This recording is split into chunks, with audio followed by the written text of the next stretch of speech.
Ils sont derrière moi, ce qui n'est pas forcément terrible pour moi d'être devant eux, en tout cas, mais je vais vous les présenter rapidement et puis très vite m'éclipser.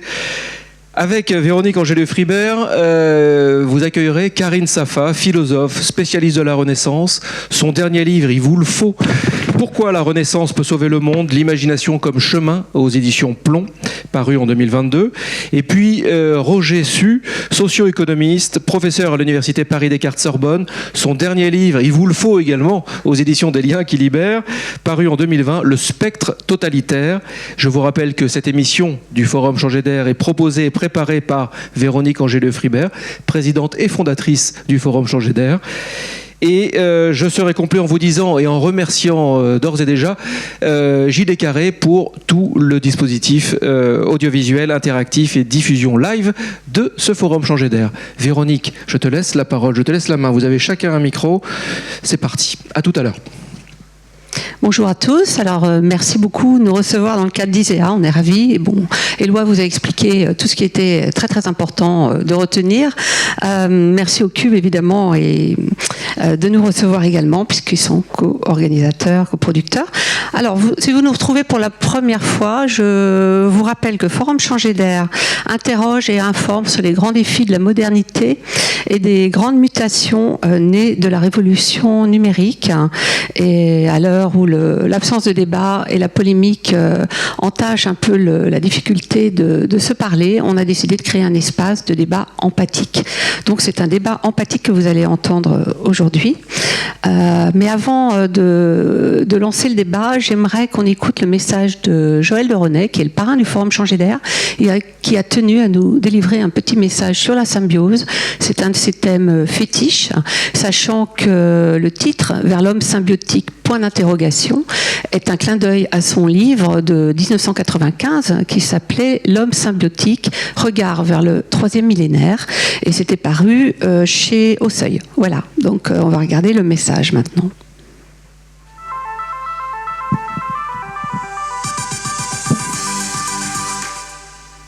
La symbiose, c'est la synergie partagée. Les deux partenaires en tirent un bénéfice mutuel. C'est vraiment la communication essentielle, la symbiose, dans l'entreprise, dans la vie, dans l'écosystème. Il n'y a pas de vie sans symbiose, puisque la symbiose, c'est l'art de l'intégration respectueuse et partagée. Chacun en tire son bénéfice dans une symbiose. Ce n'est pas l'égoïsme, la symbiose. C'est au contraire le partage, la reconnaissance de l'autre. En business, comme en écologie, comme dans la vie. Dans la vie, marié de marié, c'est une symbiose. Avec ses enfants, c'est aussi une symbiose. Donc c'est un terme essentiel qu'il faut bien mieux comprendre et approfondir. Parce que c'est la clé de beaucoup de choses pour donner du sens à sa vie.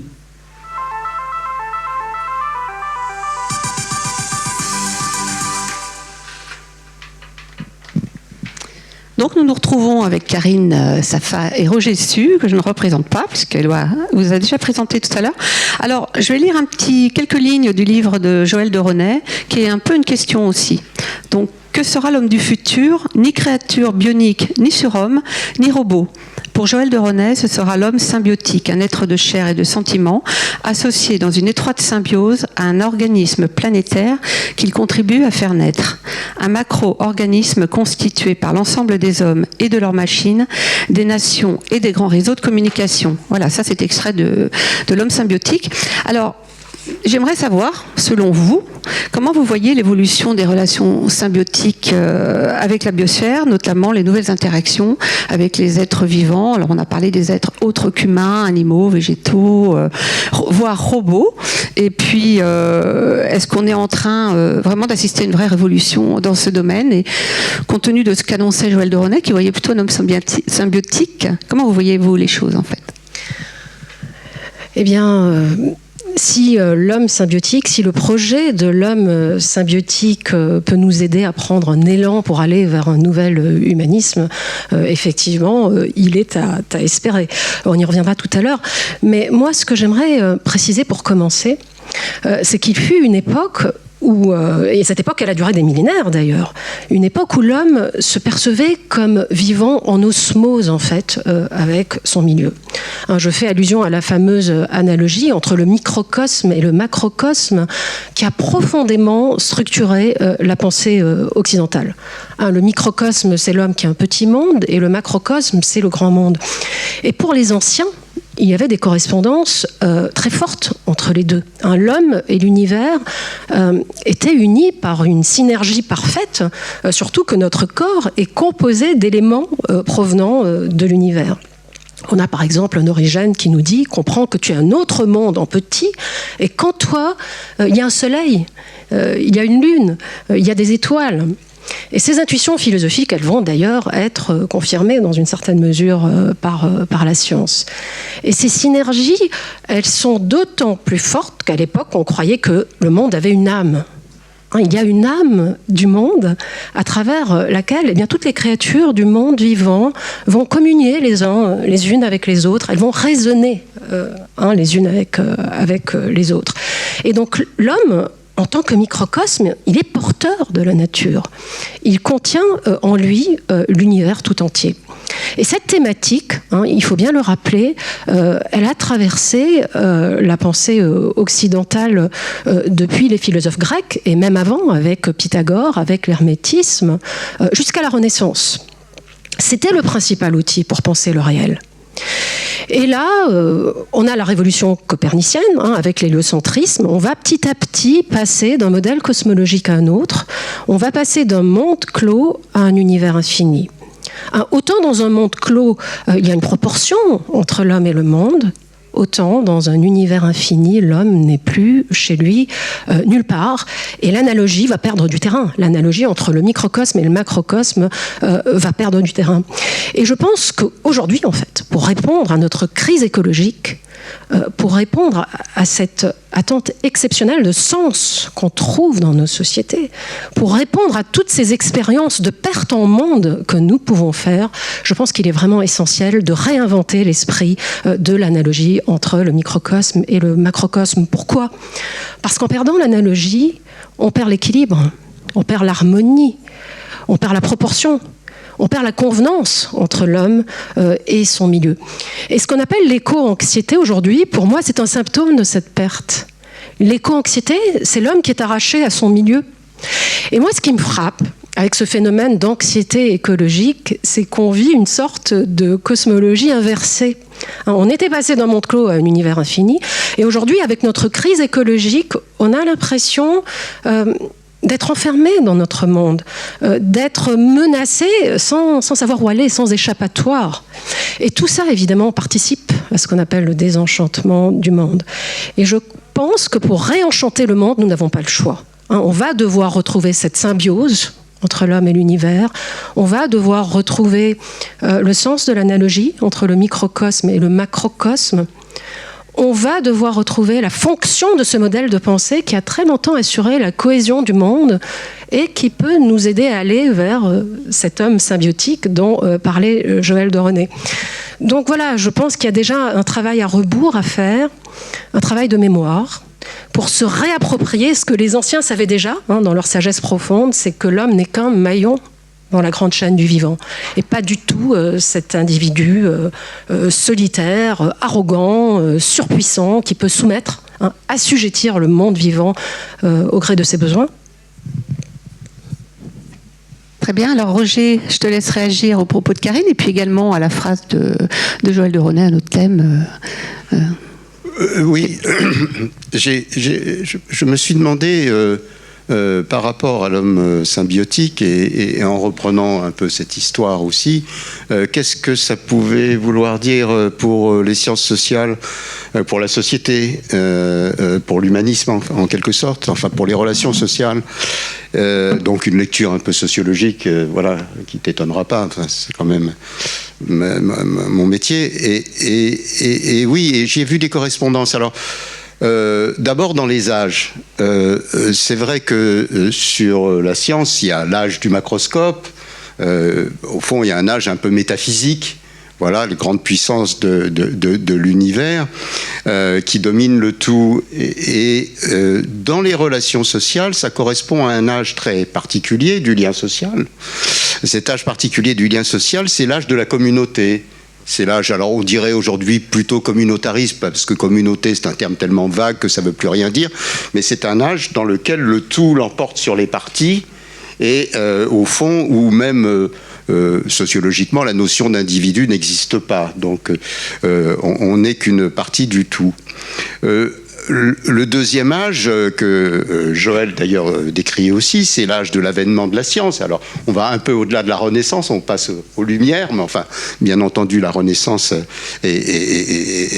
annonce cela. Et cet âge scientifique, c'est un âge au contraire du microscope, oui. C'est un âge où on va essayer de tout découper en infimes parties, selon une bonne méthode cartésienne, pour essayer de comprendre les choses. Alors, on ne s'éloigne pas du tout, parce que, contrairement à ce qu'on pense, les Lumières, ils sont aussi déistes, donc ils n'ont pas abandonné la référence à Dieu, sauf qu'ils posent la question de la manière suivante. Ils s'intéressent non plus à Dieu lui-même, mais aux créations de Dieu, c'est-à-dire à la nature. Et c'est à partir de la nature qu'ils pensent qu'ils vont remonter justement à la création. Et ça, c'est effectivement l'âge scientifique, l'âge cartésien. On le retrouve évidemment avec le paradigme de la mécanique qui va irriguer l'ensemble, qui va être un paradigme scientifique, y compris pour les sciences sociales. Et j'en viens au troisième temps, qui est celui de notre ami Joël, celui de la symbiose, c'est-à-dire, et au fond, autant le premier âge, celui de la communauté, le deuxième âge, celui de l'individualité, et aujourd'hui, je défends l'idée que nous sommes en émergence et en même temps en développement déjà d'une nouvelle forme de rapport social que j'appelle l'association. Plus exactement l'associativité d'ailleurs, parce que quand vous dites association, nous les Français, on pense tout de suite loi de 1901, organisation associative, ce qui d'ailleurs rentre dans le... mais qui n'est pas ça. Et qui renouvelle la dialectique du particulier au général, en quelque sorte. Et cette association, au fond, elle rejoue un rapport différent avec tous les éléments dont on vient de parler. Alors, deux éléments importants dans l'homme symbiotique, l'élément de la nature et l'élément technologique. Ben, pour la nature, évidemment, le lien social a tout à voir avec la nature. D'abord parce que l'homme est dans la nature, l'homme est lui-même la nature. Mais avoir des relations de type associative, c'est évidemment très différent de la relation antérieure sur la nature de l'exploitation.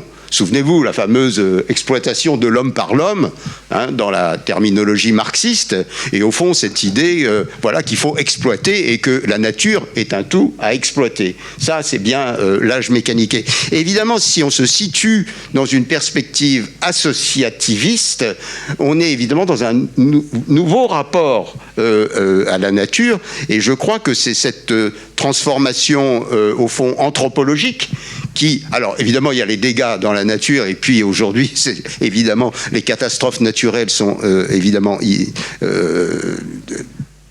pèsent tellement que chacun s'en rend compte.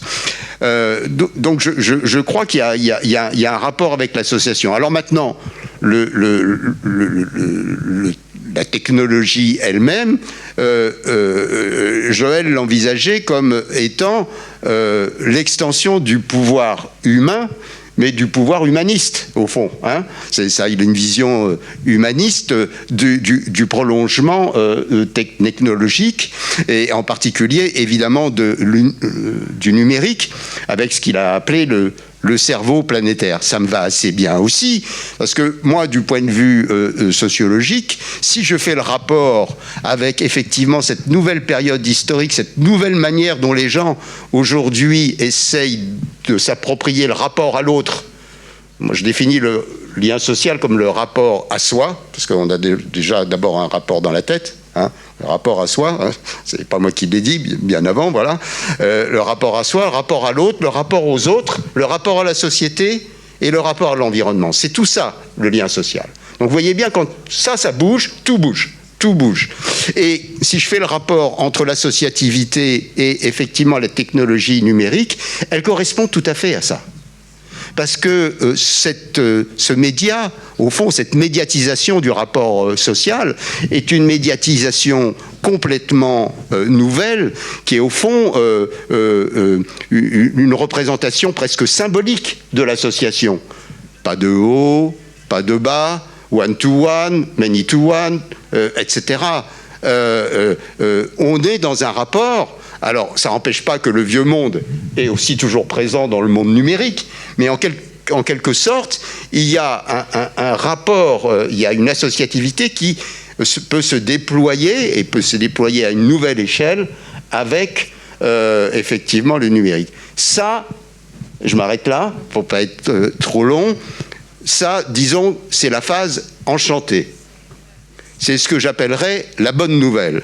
Et moi, la question que je pose, c'est comment une si bonne nouvelle, au fond, à l'échelle de l'histoire, puisque vous voyez, bon, c'est évidemment peut-être un peu rapide, radical de dire ça, mais il y a 3 grands âges du lien social, au fond, voilà, comme si on était dans un 3e âge du lien social. Donc c'est un peu radical comme forme de séquençage, mais je crois qu'il y a une part de vérité. Donc comment cette associativité, enfin, en même temps, les associations, c'est pas un monde de bisounours, hein, donc c'est aussi une société d'ego, hein, dans tous les sens. Hein. D'ailleurs, prenez le mot égo dans les 2 formes de vocabulaire. Hein. Voilà. Donc, les sociétés d'ego, c'est pas facile à faire vivre. Hein. Les dictatures, c'est plus facile. Donc, société d'ego, c'est pas facile à faire vivre. Mais moi, ce qui me fascine, c'est comment cette bonne nouvelle, peut-être qu'on en parlera, se transforme en mauvaise nouvelle. Voilà, oui, effectivement, on va en parler tout à l'heure. Oui. Je pense que Karine, tu veux réagir. Ouais, mais je vous laisse, ça file entre vous deux. C'est bien, on suit votre échange naturellement. Non, je sais pas, mon rôle, l'association, un catalyseur. L'association est peut-être la voie de salut. C'est certainement une voie à explorer pour revivifier le lien social. Mais moi, ce qui m'interpelle beaucoup, c'est qu'il y a une inquiétude fondamentale, en fait, chez l'homme moderne. Et il me semble, pour revenir au sujet qui nous réunit, c'est que cette inquiétude, elle est due au déracinement. En fait, c'est quand l'homme n'appartient plus à rien. Et encore une fois, je pense qu'il est bon de se rappeler qu'à l'aube de notre modernité, l'homme était défini par la relation. L'homme était défini par la relation, c'est-à-dire que l'homme, il prend consistance à travers son lien à l'autre. Et c'est peut-être une formidable préfiguration, effectivement, de notre technologie numérique, hein, qui nous permet de nous ouvrir les uns aux autres et de nous donner de la substance, si on veut voir le côté positif de la chose, bien entendu. Je trouve que ce serait vraiment bien, pour nous tous, de redécouvrir les essais de Montaigne, et notamment l'essai qu'il intitule de la cruauté. Hein. Il y a à l'intérieur vraiment de cet essai des outils d'une actualité surprenante. Il va parler de ce lien de cousinage, hein, le terme est important, ce lien de cousinage qui nous unit finalement aux autres, aux animaux, aux arbres.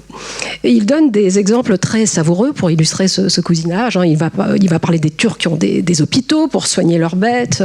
Il nous dit que les Romains prenaient particulièrement soin de leurs oies parce que justement elles avaient sauvé le Capitole, etc., etc. Et il a cette formule très forte. Il dit: je me démets volontiers de cette supériorité, de cette royauté imaginaire qu'on nous donne sur les autres créatures. Et il va parler de ce devoir d'humanité, finalement, que nous avons envers les animaux qui ont vie et sentiments, envers les plantes, envers les arbres. Et l'idée très forte que défend Montaigne, c'est l'idée que, voilà, si l'homme rompt le contrat tacite qui le lie à la nature dans son sens large, eh bien, il va perdre de son humanité. Donc l'homme, chez Montaigne, est plutôt défini comme un ménager. Et le terme de management qu'on utilise aujourd'hui, on a tendance à l'oublier, vient de ce terme d'ancien français. Et le ménager, c'est pas du tout un pouvoir, en fait. Au contraire, le ménager, c'est celui qui a la responsabilité, finalement, des hommes, des biens, des créatures vivantes. C'est pas du tout un exploitant agricole, c'est celui qui va prendre soin de la terre, c'est celui qui va gérer la terre. Il y a cette idée de service. Et donc, je trouve qu'aujourd'hui, il faudrait absolument retrouver notre relation filiale à la terre, plutôt que d'en faire, finalement, un bien marchand. Et donc, oui, cette question du déracinement, en fait, le fait de n'appartenir à rien, à aucune communauté, aucune association, si vous voulez. Pour moi, ça explique notre crise écologique, finalement. Et je pense que la philosophe Simone Veil a raison. Il n'y a pas que le corps qui a des besoins. L'âme en a aussi. Ça peut être, je ne sais pas, la liberté, l'honneur, la sécurité. Mais le besoin le plus fondamental de l'âme, l'homme contemporain a tendance à l'oublier, c'est vraiment l'enracinement, en fait. Et elle nous dit que c'est le plus grand danger social, finalement. Parce que quand on est déraciné, eh bien, on va déraciner à notre tour. Mais quand on est enraciné, eh bien, on ne déracinera pas. Donc cet enracinement est fondamental pour permettre à la vie intellectuelle, morale et spirituelle, finalement, de se déployer. Et donc, oui, j'avais envie de mettre en avant cette question du déracinement parce que pour moi, elle résonne très fort avec nos enjeux contemporains de mondialisation, de flux migratoires, de frontières et de crise écologique, bien sûr. Je ne voudrais pas monopoliser la parole. Non, mais c'est très très bien. Vous parliez aussi finalement des différents âges de notre humanité. Ce que j'aimerais dire, c'est qu'avec le développement de la science, finalement, et de la technique, on assiste à une forme de phénomène de dévoilement. J'emprunte le terme à Heidegger. Et il nous dit qu'en fait, le point décisif, finalement, avec la science et avec la technique, c'est qu'on met les choses en demeure. On les somme finalement de nous apparaître comme un fonds disponible, comme un stock que nous pouvons finalement utiliser, exploiter, pour reprendre votre mot, à l'envi, en fait. Et donc la vraie question est de savoir si la nature est notre propriété, si elle est notre œuvre. Et là, on est aux antipodes de la logique de l'habitat. Heidegger, au contraire, nous dit qu'on devrait apprendre à habiter le monde. Et habiter le monde, c'est sauver le monde. Et sauver le monde, pour Heidegger, c'est laisser les choses libres d'être ce qu'elles sont, finalement, dans leur essence.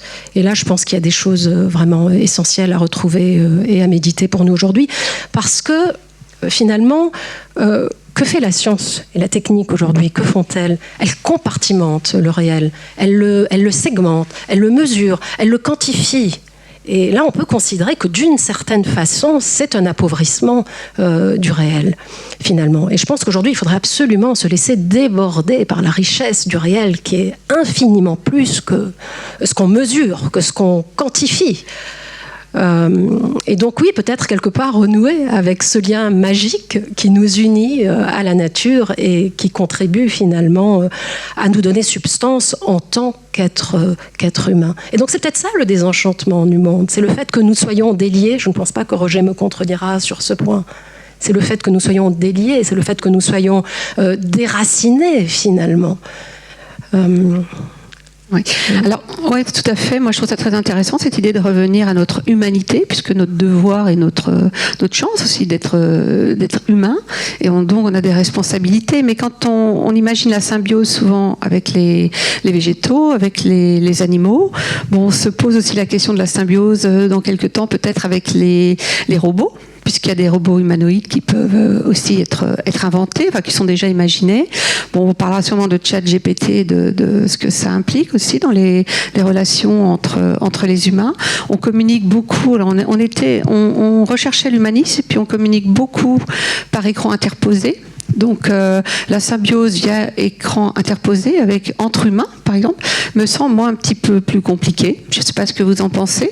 Et on avait une bonne nouvelle qui était qu'il y avait un tas de moyens qui arrivaient et une prise de conscience qui allait peut-être nous faire rendre plus humanistes, plus humains. La mauvaise nouvelle, c'est peut-être aussi qu'on a un petit peu tendance à mettre beaucoup de filtres et puis à avoir un petit peu le réflexe de communiquer entre nous humains et entre générations aussi par écran interposé. Et ça, moi, je trouve ça un petit peu inquiétant. Qu'est-ce que vous pensez de ça? Est-ce qu'il y a une symbiose intergénérationnelle possible aussi Et avec les robots, comment vous imaginez le futur? Quelle symbiose on peut imaginer, puisqu'on reste autour de notre thème, Roger ou Karine? Moi, je pense que la question maintenant du réel et du virtuel est pour moi presque une question dépassée, tellement au fond le virtuel est devenu le réel et s'entremêle au réel et au fond, d'ailleurs ceux qui pratiquent le plus le virtuel sont souvent dans des socialités réelles aussi plus fortes. Donc je pense que voilà, il y a toujours eu des formes de médiatisation dans les rapports sociaux. Ces rapports maintenant s'étendent via le virtuel. Non, ce qui me paraît poser problème, c'est plutôt comment cette socialité primaire, hein, pour prendre un langage un peu sociaux, cette socialité de base se retrouve dans la construction de la société et en particulier dans des formes politiques et démocratiques. Et là, c'est là où est la mauvaise nouvelle. Et la question, c'est comment et pourquoi ça se transforme et pourquoi on n'arrive pas à trouver des modes institutionnels qui reflètent cette émergence nouvelle de ce que j'appelle l'associativité, de ce nouveau lien social. Et au contraire, voilà. Alors je crois qu'il y a deux explications, elles sont connexes. La première, alors je reste dans un cadre un peu franco-français, voilà, c'est plus facile, mais ça vaut pour tous. La première, c'est la déshérence institutionnelle. C'est-à-dire les institutions qui représentent quand même l'organisation, l'armature de la société, l'infrastructure de la société, ces institutions dérapent par rapport justement au réel et par rapport à ce que les gens font. Je vais vous prendre deux exemples. La modernité de la Révolution française, elle se crée sur deux nouvelles institutions qui n'existent quasiment pas au moment de l'Ancien Régime. Donc ça, puisqu'on parlait de la Révolution française. La première, c'est le travail. Le travail n'existe pas avant la Révolution française. Je veux dire, il n'est jamais pensé comme travail. Et en plus, quand il y est pensé, c'est toujours de manière complètement négative. C'est effroyable. Voilà. Donc on invente le travail. Voilà. L'institution travail. Quelque part, ça répond d'ailleurs à la notion d'égalité, à la valeur républicaine de l'égalité. Tout le monde va travailler. Donc ça va être la même condition sociale pour tout le monde. Voilà. Donc ça, c'est cette première institution tellement cardinale que quand vous prenez un président de la République, celui d'aujourd'hui d'ailleurs, il ne cesse de vous parler que du travail, quoi. Donc il n'y a que le travail, c'est toujours le travail, parce que voilà, il y a des tas de raisons à ça, disciplinaires et autres, etc. Voilà. La deuxième institution, alors disons un mot sur cette institution du travail, à mon avis, elle est de moins en moins performante et tout ce qui se passe en réalité en termes de créativité, même de création d'activités, se déplace de plus en plus en dehors du travail. Je rappelle le temps de travail dans une vie de quelqu'un qui travaillerait toute sa vie sans être au chômage, etc., et jamais malade, ça lui fait 10 à 11% de sa vie. Bah oui, bah les gens aujourd'hui, pendant 90% de leur vie, ils font des choses, voilà, des tas de choses. Ils créent, ils entretiennent, ils font du care, etc. Ce qui fait que le travail est de plus en plus dépendant de ce qui lui est extérieur. Autrement dit, les gens échappent au travail. Moi, je trouve extraordinaire qu'on vienne découvrir aujourd'hui que de temps en temps, il y avait une distance à l'égard du travail. Moi, quelques sociologues, ça fait 30 ans qu'on raconte ça et qu'on voit très bien comment aujourd'hui on échappe à cette normalisation. La deuxième grande institution qui a forgé cette modernité et qui aurait pu quelque part, qui devrait accompagner ce mouvement de l'association, il ne le fait pas du tout, c'est l'éducation. Alors l'éducation, pourquoi? Parce que selon Condorcet, c'est ce qui va permettre l'égalité. Deuxième grande valeur républicaine. Je rappelle d'ailleurs que la Révolution française, il n'y a que liberté et égalité. La fraternité viendra bien après, en 48, donc beaucoup plus tard. Donc l'égalité, c'est l'éducation. Aujourd'hui, c'est l'institution de toutes les inégalités. C'est quand même extraordinaire comme on est arrivé à tourner ces institutions. Et le problème, c'est pas que Bourdieu ait dit ça dans les années 60, fin des années 70, et avec toutes les théories de la reproduction, ça n'est pas la question. C'est que maintenant, tout le monde le sait. Et que maintenant, tout le monde se dit que la trajectoire scolaire, elle est quasiment écrite. Il faut qu'on revienne un peu au sujet de la symbiose. Oui, bah, tu vois. Et donc, oui, mais tu vois, là, on n'est plus du tout dans la symbiose. Ce que j'essaye de dire, c'est que les institutions ne correspondent plus à la réalité ni vécue, ni la réalité des nouvelles formes de production de la société. Et quand je dis production de la société, j'entends son économie, mais j'entends son éducation, mais j'entends les relations sociales, etc.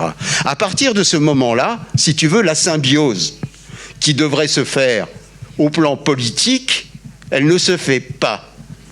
Et on a oublié la grande leçon, au fond, des contractualistes du 18e, revenons au 18e, je m'arrête là-dessus pour revenir aux questions, mais elle me paraît essentielle, celle-là, pour comprendre comment, au fond, une démocratisation à la base va se transformer en dictature. C'est quand même ça notre problème, quoi. Enfin, je veux dire, c'est quand même un de nos problèmes essentiels.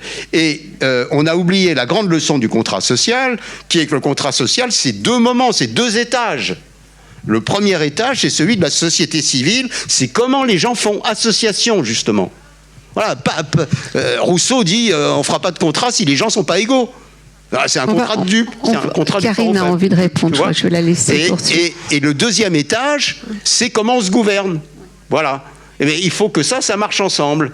Alors que nous, on a rabattu tout le contrat social sur le contrat politique, en oubliant que politique, c'est le politique, la société civile et la politique. Et ça ne fait pas symbiose. Moi, j'aimerais rebondir sur votre question, Véronique. Il y avait énormément de choses, notamment notre rapport, notre relation avec les robots humanoïdes, ChatGPT, tout à fait. Effectivement. Et la crainte que le transhumanisme puisse gagner sur l'humanisme aussi, ça induisait un peu ça. Complètement. Alors moi, je considère qu'aujourd'hui, ce qui est le plus mis à l'épreuve, finalement, c'est notre rapport à l'altérité. Et voilà, surtout avec les réseaux sociaux qui risquent de nous enfermer dans des bulles informationnelles où on voit des communautés finalement se radicaliser, s'enfermer autour de leur vérité. Et donc tout ce qui peut nous ouvrir à l'altérité, en fait, et là on est au cœur de notre sujet, même sous ses formes les plus radicales, est bienvenue. Et je pense en particulier à une exposition passionnante qui avait eu lieu au Quai Branly il y a quelques années et qui s'intitulait Persona. Et cette exposition faisait le pari, en fait, de réinterroger la notion de personne, d'en élargir les limites, en mettant en symbiose, justement, des éléments venant de diverses cultures, allant du végétal, du minéral, à la robotique. Et il y a une expérience très intéressante qui a été faite, qui a été réalisée avec un robot prénommé Berenson, qui était capable d'interaction avec le public, qui avait une forme d'autonomie. Et c'était justement passionnant de voir les réactions du public. Il y avait des mères qui reprenaient leurs enfants parce que ils ne répondaient pas aux salutations du robot. Et c'est ça qui est passionnant, en fait, avec notre proximité avec les robots, dont on peut se douter à l'avenir que elle va se généraliser, c'est que ça va nous amener à modifier, en fait, le périmètre que nous associons à la notion de personne. Et donc je pense que la véritable question à l'avenir n'est pas tant de savoir si nous allons être remplacés par les robots, vous parliez de la valeur travail, mais plutôt de savoir si on ne va pas devoir inventer de nouvelles formes, en fait, de sociabilité. Et je trouve que ces formes d'altérité sont très bénéfiques pour l'homme parce qu'elles nous amènent, en fait, à déplacer notre regard, à réajuster notre place dans le monde. En tout cas, ce qui est sûr, c'est que l'homme n'est plus le seul aujourd'hui à avoir ce statut de personne. Aujourd'hui, les fleuves, les animaux, même les robots ont des droits, une personnalité juridique. Maintenant, pour ce qui est de ChatGPT, dont on parle énormément aujourd'hui, moi, de façon générale, je me dis que si on a peur que l'intelligence artificielle remplace l'intelligence humaine, on se fait une très piètre idée finalement de ce qu'est l'homme. ChatGPT, eh bien, si on l'utilise de façon vraiment lucide et critique, il faut, oui, le considérer plus comme une ressource qui peut élargir nos compétences, qui peut nous rendre plus productifs, qui peut nous aider à déblayer le terrain pour qu'on puisse enfin s'occuper de choses sérieuses qui, elles, requiert une intelligence humaine capable de douter, capable d'imaginer, capable de créer. La machine, elle ne doute pas. La machine, jusqu'à nouvel ordre, elle n'imagine pas. La machine ne crée pas non plus, si on considère que la créativité provient d'une émotion fondamentale, d'une manière d'être au monde, que ça traduit une forme de visée, d'intention, parfois éthique ou morale. La machine n'est rien de tout ça. Alors, sur le plan de l'éducation, je conçois qu'on perçoive ChatGPT comme une menace. Je me suis moi-même amusée à lui demander « ChatGPT, l'humanité est-elle en péril ?» Très bonne réponse, très, très correcte, très scolaire, qui pour moi constitue une excellente base de travail pour aller plus loin. Alors c'est vrai qu'en aucune façon, l'agent conversationnel ne devrait se substituer aux étudiants, aux élèves, dans le cadre d'évaluation. Mais encore une fois, c'est ça qui est intéressant, c'est que cet outil va nous bousculer. Il va nous amener à revoir nos pratiques éducatives. Il va nous amener à revoir la manière dont nous transmettons nos connaissances. Et je pense qu'à l'avenir, on va de plus en plus valoriser l'analyse critique, le fait de restituer une vision originale du monde, le fait de mettre en avant une forme de pluralisme, de confrontation des idées, en fait. Donc je pense qu'on ne va plus du tout attendre des élèves, des étudiants, une réponse unique, ce que la machine fait très bien.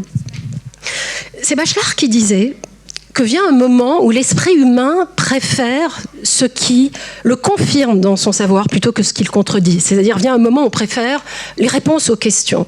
Mais justement, je pense qu'à l'avenir, l'enseignement ne pourra plus communiquer, en fait, ces connaissances sous forme de certitude.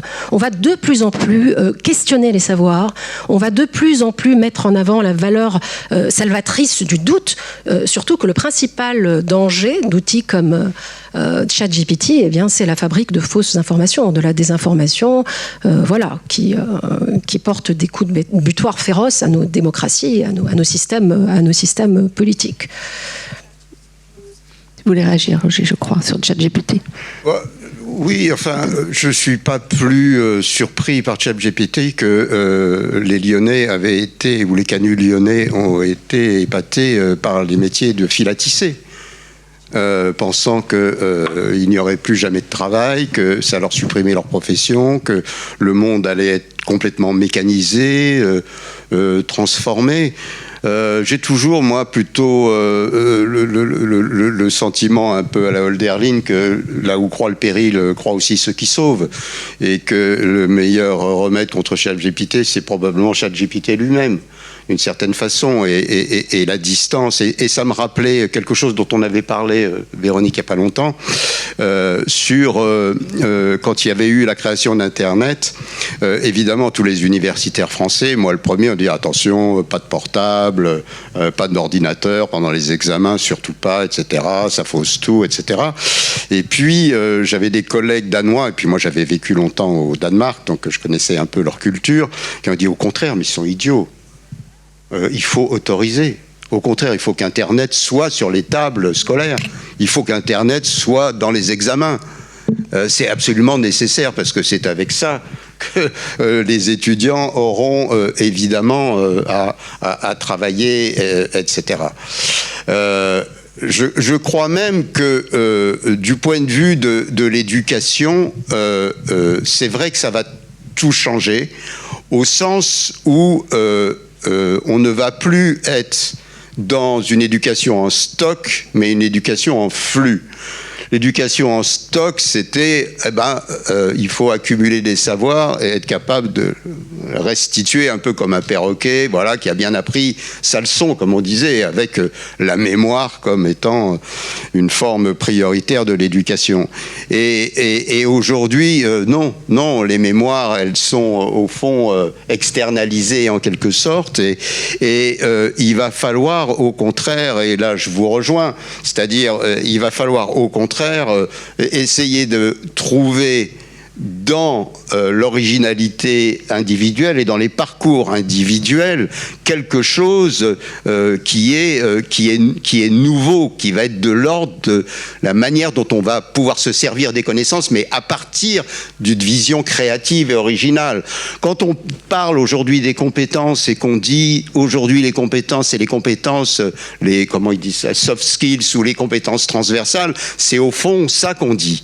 Et ça va avoir, et ça l'a déjà d'ailleurs, une influence formidable dans tous les lieux éducatifs, les universités comme ailleurs, qui est que, au fond, ces lieux vont être des lieux de réflexivité, de savoir qui se produisent à l'extérieur, et qui vont être extérieurs à l'université, qui vont être extérieurs aux lieux de réflexivité, et qu'au fond, l'éducation, ce sera une réflexivité par rapport à tout ce que vous pouvez engranger, accumuler dans vos expériences, hors institution.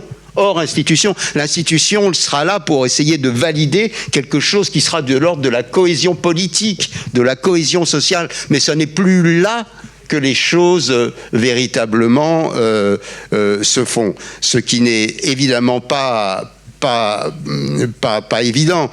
Je prends des expériences pédagogiques pas toujours réussies, parce qu'on reste quand même complètement contraint. Victor Hugo disait que les pierres, ça ne bouge pas si facilement que ça, donc on ne va pas bouger les écoles.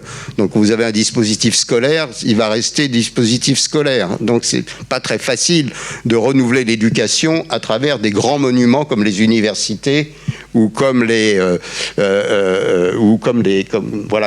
écoles. Donc ça va pas être très très très facile à faire. Mais les tentatives, je pense aux classes inversées. Les classes inversées, c'est quelque chose qui disent déjà ça, qui disent déjà, au fond, le savoir et les multiples savoirs mosaïques que vous avez déjà partout avec ChatGPT ou toutes les microtechnologies possibles et imaginables. Pensez que le portable est toujours interdit à l'école. Parce que oui, c'est concurrentiel. Ça, c'est sûr que c'est une vraie concurrence. Eh bien, ces classes inversées disent quelque chose de ce nouveau rapport au savoir. Et comme référence, moi, ma référence serait plutôt Amartya Sen, dans le développement de ce qu'il appelle les capacités. Ce qu'il faut, c'est essayer de renforcer la capacité propre à chacun. Ce qu'il entend par capacité, c'est la capacité justement à faire œuvre originale pour après se servir de toutes les connaissances. Je termine là-dessus pour pas être trop long non plus. Cette capacité, elle exige au fond une individualisation, et une individualisation de l'éducation. C'est-à-dire évidemment un paradigme complètement différent et opposé à ce qu'il était. Presque un paradigme aristocratique. Vous vous souvenez quand au fond il y avait pour chaque aristocrate un précepteur. Qu'est-ce que vous pensez, on parlait de symbiose intergénérationnelle, qu'est-ce que vous pensez du fait que les jeunes générations sont beaucoup plus engagées que les précédentes sur justement ce désir de respecter l'environnement, sont beaucoup plus engagées d'un point de vue écologique. Comment vous imaginez la suite alors? Comment ça va se passer entre les générations? Je réponds juste parce que ça c'est vraiment la bonne nouvelle. Je vous passe la parole tout de suite. C'est vraiment la très bonne nouvelle. Je pense qu'il faudra conclure d'ailleurs après. Vous avez le temps. Non. Vous avez le temps, mais on va faire une conclusion avec cette petite ouverture. Non, oui. Elles sont tellement rares, Roger. Vas-y, Roger, et puis Karine conclura. Mais vous avez le temps, vous avez encore un peu de temps. Ah bon, d'accord. Non, la très bonne nouvelle, elle se situe sur le plan de l'association et de l'associativité. C'est-à-dire que, vous savez, dans les associations, on dit souvent les piliers, c'est les vieux. Hein, non, les vieux, ils ont plutôt tendance à déserter et leur engagement a plutôt tendance à stagner pour des tas de raisons. Je ne rentre pas dans les détails. Par contre, la bonne nouvelle, c'est que dans toutes les enquêtes que nous menons, en particulier avec Recherche et Solidarité, etc., c'est que l'engagement des jeunes, et quand je dis engagement, je juge aussi hors famille, mais aussi engagement informel, il monte énormément. Autant il se désengage de la politique, autant il s'engage dans le politique, dans le civique. Et ça, c'est une formidablement bonne nouvelle. Et ça, c'est dès le collège. Dès le collège, aujourd'hui, il y a plus de 70% des collégiens qui disent qu'ils voudraient, dans des associations, participer, etc., etc. Et que cette forme d'éducation à la citoyenneté, qui est quand même la base, qui était, si on se rappelle Condorcet, c'était ça l'éducation, c'était arriver à construire un citoyen, à construire de la citoyenneté, si on se rappelle ça, que ça ne soit pas inclus dans le curriculum des élèves aujourd'hui, où ils ont à peine d'éducation sexuelle, quasiment pas d'instruction civique, c'est, moi, je pense que là, on retrouve le décalage entre l'aspiration et l'institution. Ce décalage-là, que souvent on traduit par « les gens vont plus voter, la représentation politique ne fonctionne plus », oui, mais c'est beaucoup plus profond que ça. C'est-à-dire que la question de la manière dont s'articule, la manière dont les gens conçoivent leur rapport à l'autre et avec l'institution, ça, c'est vraiment une clé. Je peux très rapidement, mais je vous en prie, surfer sur cette très bonne nouvelle, effectivement. C'est exactement pour cette raison que moi, personnellement, j'ai du mal à penser qu'on reviendra dans le monde d'avant. J'ai l'impression, malgré tout, que surtout depuis toutes ces crises que nous vivons et qui s'enchassent les unes dans les autres, qu'il y a eu quand même une prise de conscience collective et planétaire, finalement, de tous nos excès, et plus spécialement chez les jeunes. C'est vrai, on a vu avec la crise sanitaire, il suffit que ça aille mal dans un coin du globe pour que l'ensemble de l'économie mondiale soit à l'arrêt. Et ce que j'observe, c'est qu'aujourd'hui, la notion de responsabilité en amont de ce que vous disiez, elle retrouve une vigueur nouvelle. Et heureusement, parce qu'on est dans un contexte aujourd'hui de mondialisation, de globalisation, avec des interdépendances très fortes. Les risques, ils sont globaux, les dommages, ils sont collectifs, bien au-delà des frontières. Et aujourd'hui, et il faut le noter, c'est intéressant, il y a une mutation du droit. Il y a une refonte complète de cette notion de responsabilité qui a une portée morale beaucoup plus large. Aujourd'hui, et c'est une autre bonne nouvelle, on légifère sur l'avenir. L'avenir devient la question du présent, l'avenir devient une question d'actualité, et c'est l'anthropocentrisme qui s'en trouve très durablement ébranlé finalement. Et ça, Ricoeur, elle avait très bien vu le déplacement de cette notion de responsabilité qui est passée d'un sens étroit à un sens plus large. Un sens plus large, c'est-à-dire que la notion de responsabilité a pris le sens d'une charge. On est en charge des autres, on est en charge de la nature, on est en charge de ce qu'il y a de plus vulnérable finalement. Et ça, c'est vraiment heureux.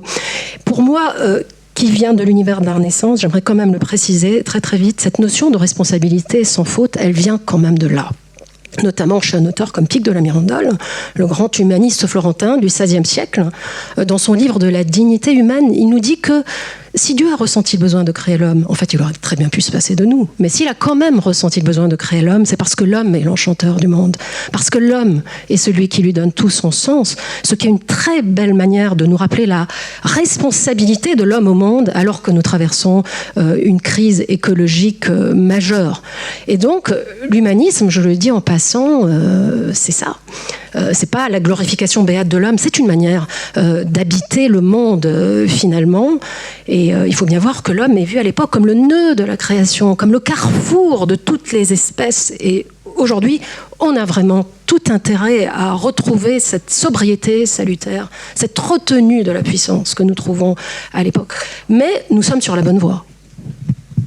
Je trouve que c'est une belle conclusion. L'homme est l'enchanteur du monde, ou les re-enchanteurs du monde aussi. Voilà, écoutez, je vous remercie infiniment tous les deux pour avoir participé à cette émission. Je remercie encore le Cube, Garges et puis l'école des arts graphiques, des arts décoratifs, pardon, et le Forum des images qui accueillait cette émission pour très spéciale puisqu'on n'avait jamais encore réalisé l'émission Forum des images dans le cadre d'ISEA. Donc on est ravis. Merci à toute l'équipe d'ISEA également. Je voulais remercier Jérémy et Jonathan Durand de la JD Carré qui sont à la réalisation et à la diffusion en direct. Je voudrais faire un petit clin d'œil à Éloi Choplin, mon binôme au Forum Changer d'air, qui est en train de courir de salle en salle pendant toute la durée d'ISEA. Et puis si vous voulez continuer à suivre ISEA, évidemment, inscrivez-vous sur le site. Et vous avez encore un tas d'événements pendant tout le printemps, l'été, et puis ici encore pendant quelques jours. Voilà, écoutez, je vous dis au revoir, puis vous nous retrouvez en replay sur le site www.forumchangerdair.fr. Et je crois que maintenant on va avoir une séance de questions-réponses. Donc je vous dis à la prochaine fois. Yeah, I want to ask Joel. Joël, est-ce que vous pouvez expliquer précisément ce que vous voulez dire par l'externalisation de la mémoire?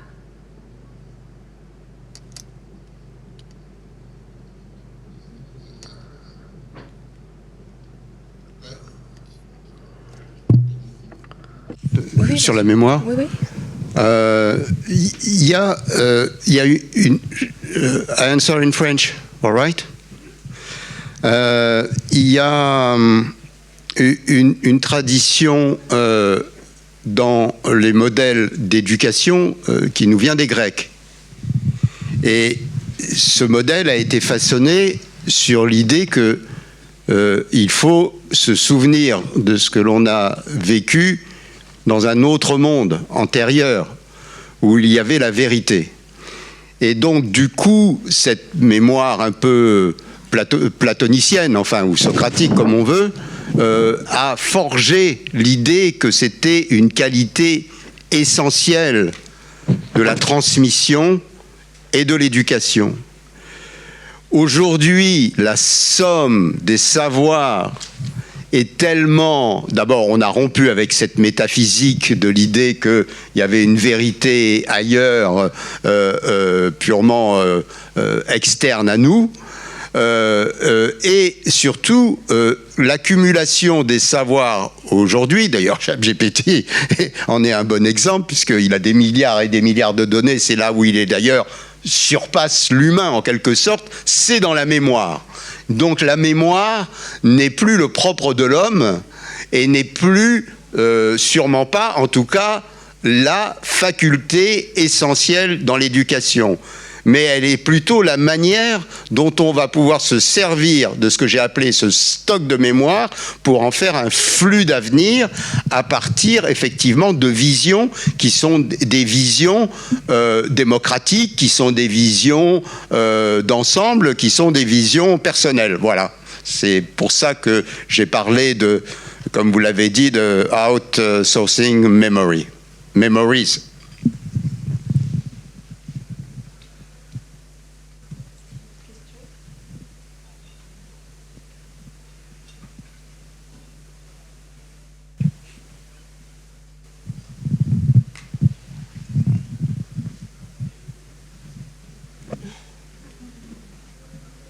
Quand on vous tend un micro, il faut le prendre. Hein.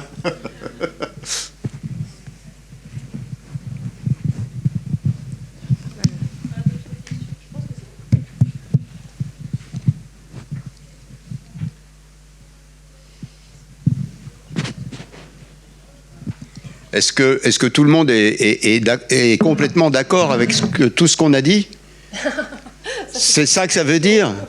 Ouais, mais c'est toujours ça, ça marche toujours, ça. Non, je suis pas d'accord. Non, mais je veux pas pousser plus loin. Véronique, non, c'est pas évident. Mais Véronique a qualifié notre rencontre d'empathique. Donc, vous voyez, franchement, elle est empathique. On n'est pas méchant. On n'est pas méchant. On s'est même lâché, en quelque sorte. Moi, j'ai dit des choses, enfin, j'avais pas pensé à l'avance que j'ai dit, donc franchement. S'il n'y a plus de questions, on va libérer nos intervenants, peut-être.